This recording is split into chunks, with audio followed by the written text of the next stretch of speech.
As a former New Hampshire state representative who marched with Dr. Martin Luther King in 1963, he currently serves on the New Hampshire Commission for Human Rights. He's a product of Birmingham, Alabama, where at one time he had to guess how many jelly beans were in a fruit jar just to be able to vote. We've come a long way, but we're not there yet. Together we will explore the visible laws, invisible laws, and the structures above and beneath our human surface that keep us reaching for the stars. It is his goal to work with you in putting Nashua back on top, to be voted the #1 city in the nation again. We are in a crisis situation, and that's what we're going to talk about. I'm Harvey Keye. Welcome to Nashua Strong.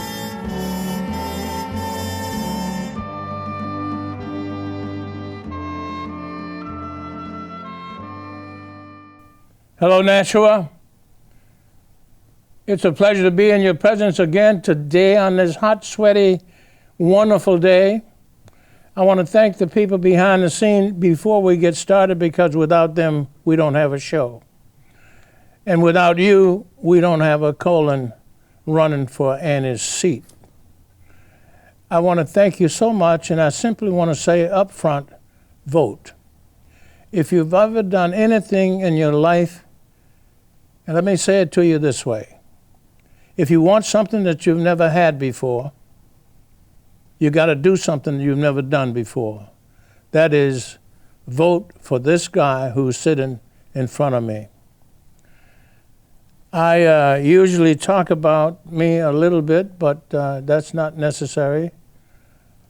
I want you to know that I love Nashua like nobody else loves Nashua. I want to contribute to Nashua and its well-being and its upward and better movement at all costs, across the board, for every one of your 90,000 plus people, so that we can continue to be the shining star on the hill just outside of Boston. It is my pleasure to be in the presence of a guy who's been doing some fantastic things in our society called New Hampshire. He's doing something awesome all of the time in our communities. You don't hear a lot about him, but you're gonna hear a lot about him. And his name is Colin Van Ostern. I said it almost right. I said I would introduce myself, or someone introduced me and introduced Colin. I want to ask him a few questions before we get going, and so you could know more about him and know why he is in this race. So Colin, welcome. And I want to ask you first, where were you born? So I moved when I was 6 months old, but I was born in San Diego, California. Mm-hmm. Moved to a better state. Well, I moved around a lot when I was a kid, actually. Okay. When I moved here to New Hampshire, was 22 years old. I moved here for a job. It was the 18th house I ever moved into. So lots of bouncing around when I was a kid. Where'd you go to school? Well, for me, when I was growing up, almost every single first day of school was not just a first day of a new grade, but a first day of a new school. When I got to college, I went to George Washington University. Is that in Washington, D.C.? Yeah.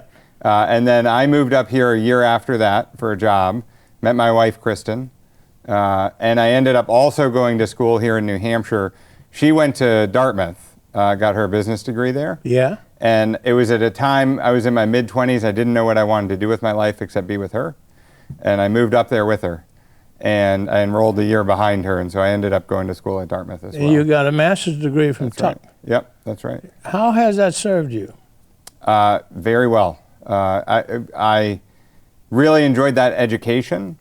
I have a very unusual professional background in that I've spent a lot of time in the private sector, and I've been in 2 terms in elected office in politics, and I've spent a fair amount of time in nonprofits too. And to have that mix, I think it gives me a really good perspective when you think about problems, to be able to see it from different angles. But that one of the reasons I've been able to work at great New Hampshire companies like Stonyfield Yogurt, for example, it's because of the degree that I got here at Dartmouth. And one of the questions I was going to ask you is, what have you done for this society with the education that you've gotten? And you just told me a little bit. Expand on that a little bit. Well, I should start by saying I'm also the product of public schools. So when I was bouncing around a lot as a kid, including and through high school, and I say that because right now I have a 5th grader who just graduated from our neighborhood elementary school. How many kids do you have? 2 kids, 2 boys. I have an 8th grader who just graduated from our neighborhood public middle school. And I'm glad you're asking about how have you used your education, because that is a gift that is passed down from one generation to the next, and it's one that we have to pay forward. Absolutely. And so I'm really proud of what they're doing right now. I'm proud of both of my boys. It's the first week of summer for them. One of them actually is doing some summer school for math because he wants to get ahead, which is not what I was doing in 8th grade. Where do you live in the state? We live in Concord, New Hampshire. In Concord, okay. Yeah. Now, young man, how long have you been involved in politics? Well, I moved up here for a job. When I moved up here, I worked for Jean Shaheen when she was governor. So I worked for about 5 years, mainly in my 20s, working in politics.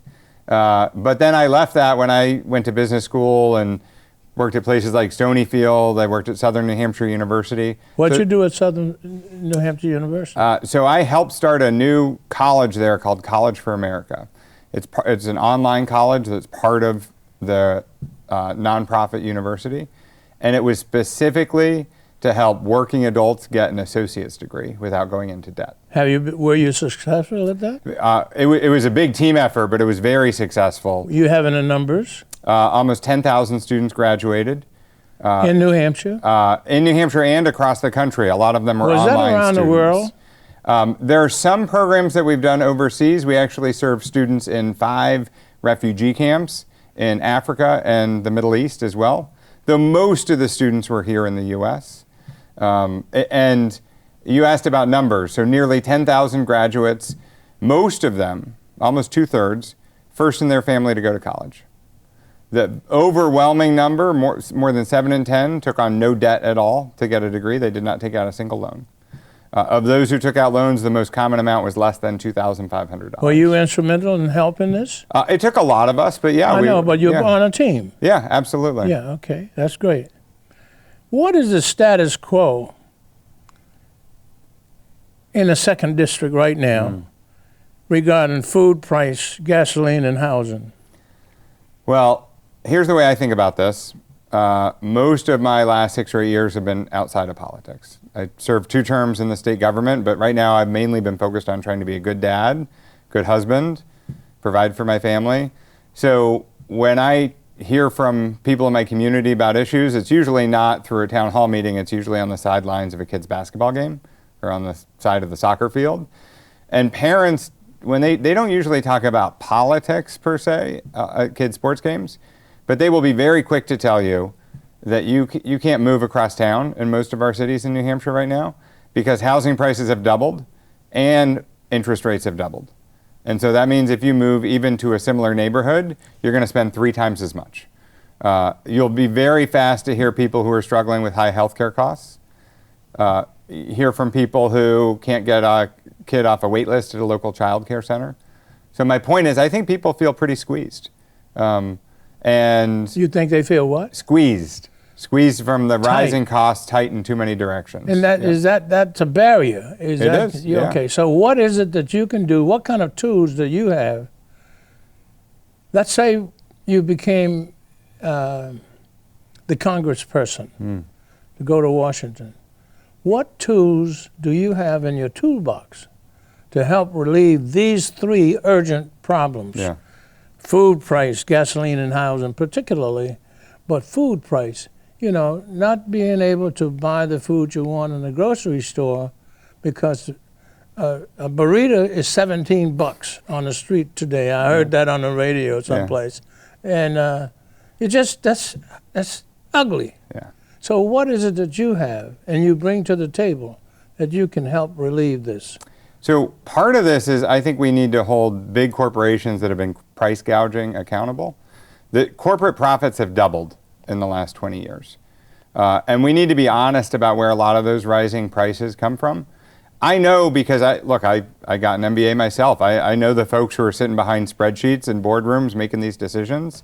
And when inflation started, there were people cheering in corporate boardrooms all across this country because they knew it gave them permission to raise their prices even higher and make more profit. So we need to crack down on junk fees, which we see in way too many parts of our life. It used to just be airlines and hotels and concerts. Now it seems like you can't rent an apartment without having 4 different things at the bottom line that you didn't even know were going to be there when you signed up for it. And that's an area where Congress can get involved, can hold big companies accountable. But you mentioned housing too.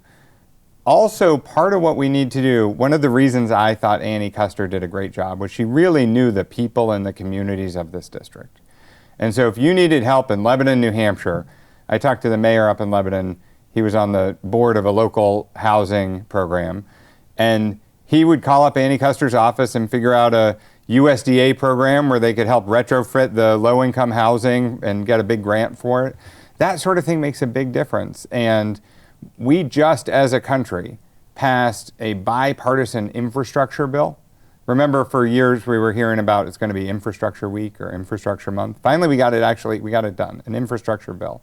That means a lot of our tax dollars are ready to be used, and we need to have someone who knows our district and knows our communities can get them used here. So if you're building a new house, if you can have town water and town sewer built out, that means you don't need a septic tank. It means you don't need a well. It means you can cut tens of thousands of dollars off the cost of the house when you build it. Things like that make a real difference in people's lives, but I think it takes a representative in Congress who knows our communities, who knows how to raise people's voices up, who fight for our own tax dollars to come back here in town, and who's going to be willing to hold very profitable, very big corporations accountable when they're raising prices more than they should. I ask you the question, what tools do you have to help alleviate these questions, these problems? You mentioned education. You mentioned what is already done in the House, in Congress. So it's a matter of taking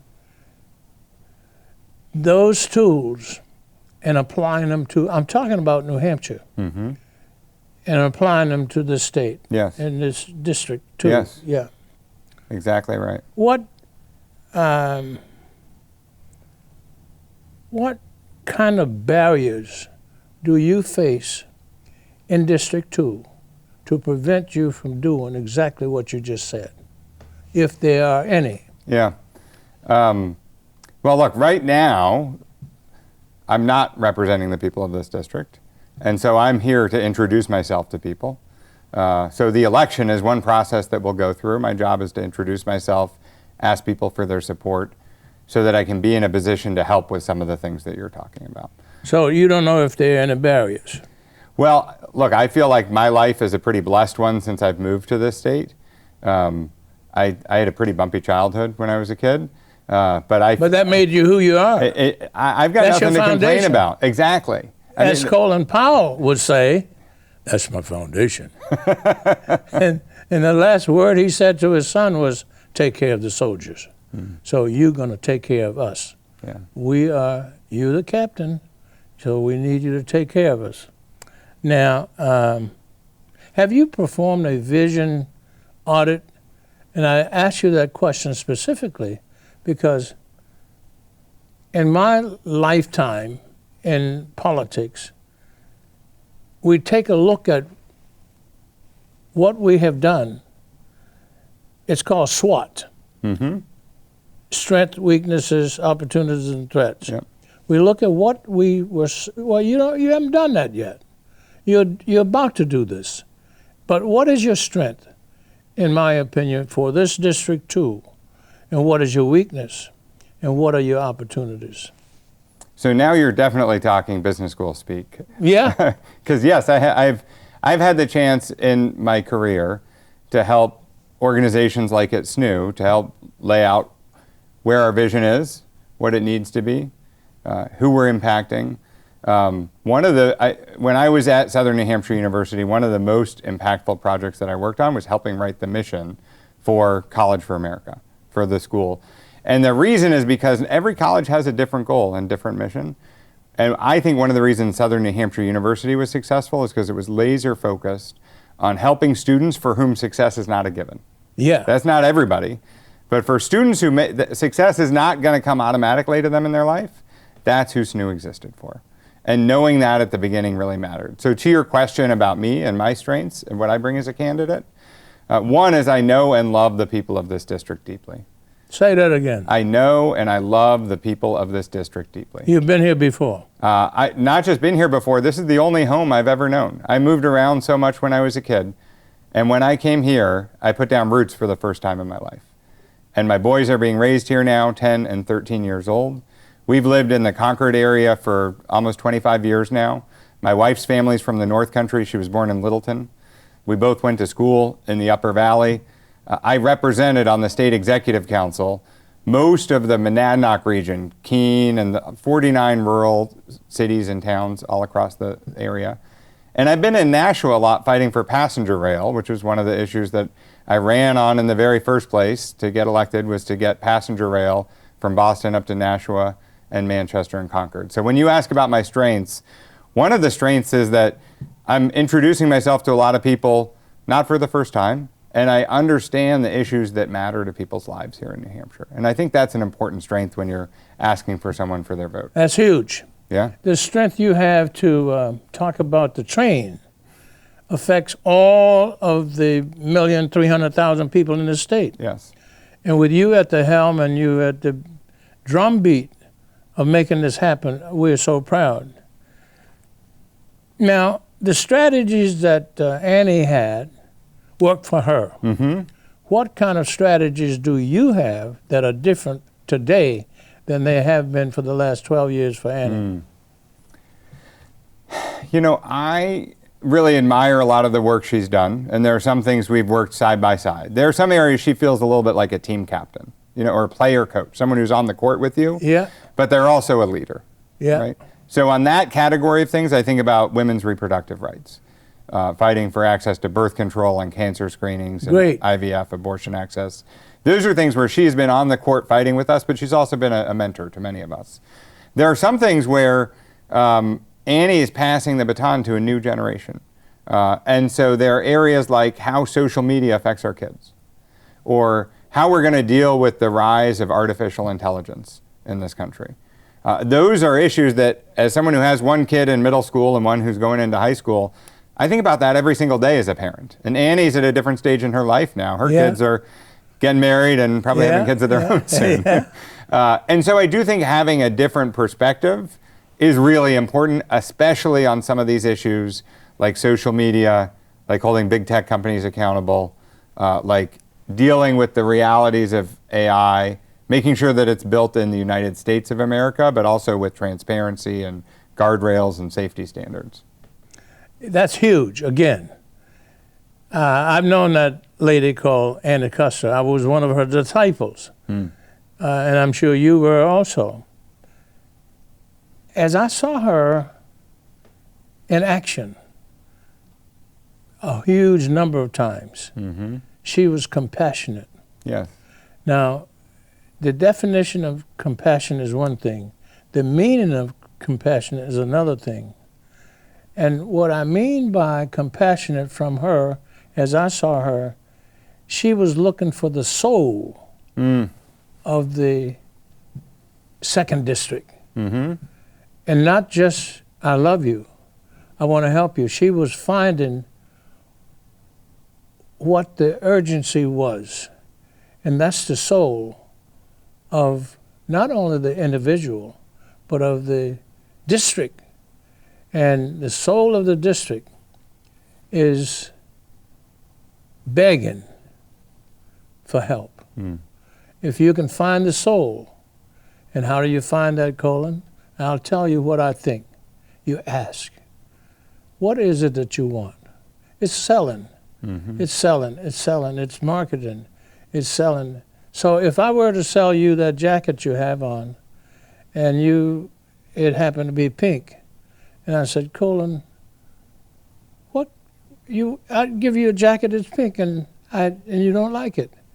If I want to satisfy you, I'll ask you, Colin, what color would you like?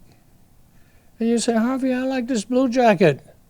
I give it to you. And that's what I think, finding the soul and the heartbeat of the 2nd District is what you're going to have to do. And I think you're capable of doing it. Can I add one thing about, you mentioned Annie's strengths and her compassion? Yes. One of the things I've always loved about her is that I think she looks for the best in people. She can see the best in other people well. That's part of where compassion comes from.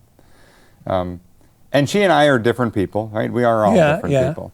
But one of my formative experiences, you mentioned this, when you move around as much as I did as a kid, when you're introducing yourself to new people every day, every year, the first day of school, it's a new class from kids you don't know. Part of what you learn how to do is put yourself in other people's shoes pretty quick. And that's one of the skills I've been able to use in my career and as an elected official, is that not to think I'm the smartest person in the room, but to know that I can help listen and put myself in the shoes of other people and give their voices a louder voice. I think if you can do that well, it tends to pay real dividends when you're a leader, not just in government, but in businesses too. What about veterans in this state? Well, I see your hat. Thank you very much. Thank you for your service. This is one of the, Washington's been pretty frustrating lately, but they got one thing right recently, which was the PACT Act. Yes. That passed just a couple years ago. My wife's dad was a Vietnam vet, and he had Agent Orange exposure. He got full disability coverage 55 years after he served because of the PACT Act. Yeah. Had significant health issues as a result of that Agent Orange exposure, just like vets who have exposure to burn pits and toxic fumes. And it is one of the areas where Democrats and Republicans can still agree. Feels like we're at each other's throats all the times. But the PACT Act took bipartisan votes to get done, and it did get done. And I think both Annie Kuster and Chris Pappas in the 1st District have really modeled how you fight for veterans, not about Democrats versus Republicans or blue versus red, but finding ways to bring people together to respect the service that people have given to our country. Well, Anna was dynamite is reaching across the aisle. She wasn't bashful. She wasn't ashamed. Yeah. She had the tools to do that, and she brought that kind of strength back to District 2. Yeah. And her presence in District 2 helped a huge number of young people become inspired to go upward and better. And I wonder if I could ask you, what do you think your strength is to do compassionate and visionary leadership? Yeah. I think being able to put myself in other people's shoes is a real strength. When you come from as many different backgrounds as I've had, it means there's not one right answer all the time. It's not about finding the smartest person in the room and trusting that they're going to make all the decisions. It's about being able to listen to lots of different perspectives and understand that people come to conclusions for very different reasons. And I think it's one of the skills that lets you work with people across the aisle. When I was on the Executive Council, there are things we got done. We got Planned Parenthood funding restored. We got Medicaid expansion done. 100,000 people got cheaper, better health care in our state. In this state? In this state. In the past decade, nearly 100,000 of our fellow citizens, through the Affordable Care Act, have gotten cheaper, better health care. But it wasn't just one party that could do that alone. We had to find ways to get bipartisan votes. And so, reach across the aisle. So I served with a guy named Ray Burton. I know Ray Burton. Executive counselor. He had been on the council 35 years. When I was elected, I was 31 years old. He'd been there more years than I had been alive. Yeah. But when I tried to put myself in Ray's shoes, what I saw and heard was someone who cares about the rural parts of the state. He didn't really care about Democrats and Republicans that much, but he cared about the North Country. He cared about giving small towns a voice. You couldn't have a ribbon cutting at a local credit union without having Ray Burton there. Well, that makes our state so beautiful. He knew that this is a unique and special place. Yeah. And so when we had to push hard to get some things done, knowing that Ray cared so much about rural communities, being able to put myself in his shoes and think about his values, that meant that when I needed to get a bridge back on the 10-year plan in Hinsdale, New Hampshire, I held the field hearing with Ray in a rural part of the state so that he could hear people's voices and stand up for them. And it worked. It got back on the 10-year plan. We got it done. So I really think putting yourself in someone else's shoes, I think that's an important strength. That's what the word representative is. You've been doing that for a while. Yes. So it's you're not a stranger putting a size 12 into a size 10. Yeah, sometimes it's painful. Sometimes it's a little clumsy. But that is what the word representative means. It means you're supposed to be representing other people's voices. That's what the job is, representative Custer. And the only way you Pappas. know that is to look into their souls, find out where it is. Knee to knee and eyeball to eyeball. In sales, that's how you sell. And you're in a selling position. Tell me, sir, why do you think you can win this primary in September? Why do you think, with your tools, your background, your exposure, your education, your involvement, you're standing in the batter's box ready to get a hit for everybody in New Hampshire? Why do you think you can win?